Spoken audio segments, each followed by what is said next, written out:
ஆன்மீக நண்பர்கள் அனைவருக்கும் அன்பு கலந்த வணக்கங்கள். இன்றைக்கு நாங்கள் ஆன்மீகம் சம்பந்தமான பதிவில் மரணத்திற்கு பின் ஆன்மா எத்தனை நாள் வீட்டிலேயே இருக்கும் அதை பற்றி தான் நாம் இன்றைக்கு பார்க்க போகிறோம். மனிதன் இறந்ததுக்கு பிறகு பார்த்திங்கன்னா அவரது ஆன்மா எத்தனை நாட்கள் அவரது வீட்டை சுற்றியே இருக்கும் என்று தான் கருட புராணம் சில தகவல்களை கூறுகிறது. இந்த உலகில் ஜீவராசிகளாக பிறந்த ஒவ்வொருவரும் என்றாவது ஒரு நாள் மரணித்தே தீர வேண்டும் என்பதுதான் நியதி. மரணம் என்ற வார்த்தையை கேட்டாலே பலருக்கும் நடுக்கம் ஏற்படும். மரணத்திற்கு பிறகு நடக்கக்கூடிய ஒவ்வொரு நிகழ்வும் பார்த்திங்கன்னா இறைவனுடன் தொடர்புடையதுன்னே சொல்லலாம். ஒருவரின் மரணத்துக்கு பிறகு என்ன நடக்கும் என்பது குறித்தும் யாருக்குமே தெரியாது. ஒரு உயிர் மரணம் அடைந்த பிறகு அந்த ஆன்மாவின் பயணம் தொடங்குகிறது. இந்து மதத்தில் உள்ள 18 புராணங்களின் கருட புராணமும் ஒன்றாகும். இதில் ஒருவரின் மரணத்திற்கு பிறகு என்ன நடக்கும், அந்த ஆன்மாவின் பயணம் மற்றும் இயக்கம் உள்ளிட்ட பல தகவல்களை விவரிக்கிறது. கருட புராணத்தின் படி பார்த்தீங்கன்னா ஒருவரின் மரணத்துக்கு பிறகு அவரது ஆன்மா உடனடியாக வீட்டை விட்டு நிரந்தரமாக வெளியேறுவதில்லை. உடல் அழிந்தாலும் அந்த ஆன்மாவானது குடும்பத்தினர் மற்றும் வீட்டின் மீதான பற்றுதலால் சில நாட்கள் அங்கேயே சுற்றி இருக்குமா. ஒருவர் இறந்தவுடன் பார்த்தீங்கன்னா யம தூதர்கள் அவர்களது ஆன்மாவை பிடித்து எமலோகத்திற்கு அழைத்து செல்வார்களாம். அங்கே ஆன்மாவின் பாவ புண்ணிய கணக்குகள் சித்திரகுப்தனால் சரி பார்க்கப்படும். இந்த முதல் பயணம் பார்த்தீங்கன்னா மிக குறுகிய காலமே நீடிக்கும். கணக்குகளை பார்த்த பிறகு யம தூதர்கள் ஆன்மாவை மீண்டும் அவரது சொந்த வீட்டிற்கு கொண்டு வந்து விட்டு விடுவார்களாம்.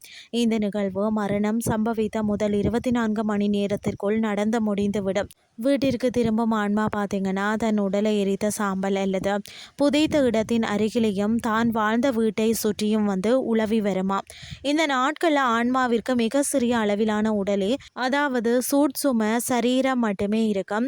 குடும்பத்தினர் செய்யும் பிண்ட தானம் மற்றது கிரிகைகள் அந்த ஆன்மாவிற்கு உணவாகவும் அடுத்த கட்ட பயணத்திற்கு ஆற்றலாகவும் மாறும். இந்த நிகழ்வு மரணம் சம்பவித்த 10 நாட்கள் வரை நடைபெறும். மரணம் சம்பவித்த 11 மற்றும் 12ஆம் நாட்களில் செய்யப்படும் சிறப்பு சடங்குகள், தானங்கள் மற்றது பிற காரியங்கள் மூலம் ஆன்மா தனது பசியை ஆற்றிக்கொண்டு பூலோக பற்றுக்களை கொஞ்சம் கொஞ்சமாக விட தொடங்கும். இது ஆன்மா யமலோக பயணத்திற்கு தயாராக இருப்பதை குறிக்கும். இந்த காலகட்டத்தில் நாம் செய்யக்கூடிய பூஜைகள் மற்றது மாலையில் ஏற்றப்படும் விளக்குகளின் வெளிச்சத்தின் துணை கொண்டுதான் ஆன்மா யமலோக பயணத்திற்கு தன்னை தயார்படுத்தி கொள்ளுமா.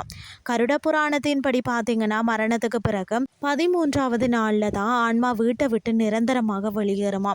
வீட்டை விட்டு மட்டுமல்லாமல் இந்த பூலோகத்தை விட்டும் நிரந்தரமாக விலகி செல்லும். 13ஆம் நாள் செய்யப்படும் சடங்கிற்கு பிறகு யம தூதர்கள் ஆன்மாவை யமலோகத்தை நோக்கி அழைத்து செல்ல தொடங்குவார்களாம். இந்த பயணம் பார்த்தீங்கன்னு சொன்னால் சுமார் 47 நாட்கள் அல்லது சில மத நூல்களின்படி ஒரு வருடம் நீடித்து ஆன்மா தன் அடுத்த நிலையை அடையுமா.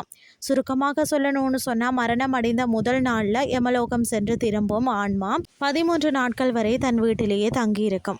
13ஆவது நாள் சடங்குகள் முடிந்ததுக்கு பிறகு அது வீட்டை விட்டு முழுமையாக வெளியேறி தன் இறுதி பயணத்தை தொடங்கும். இதனால் தான் 13 நாட்கள் வரை வீட்டில் தீட்டு காக்கப்பட்டு சடங்குகள் முழுமையாக செய்யப்படுகிறது.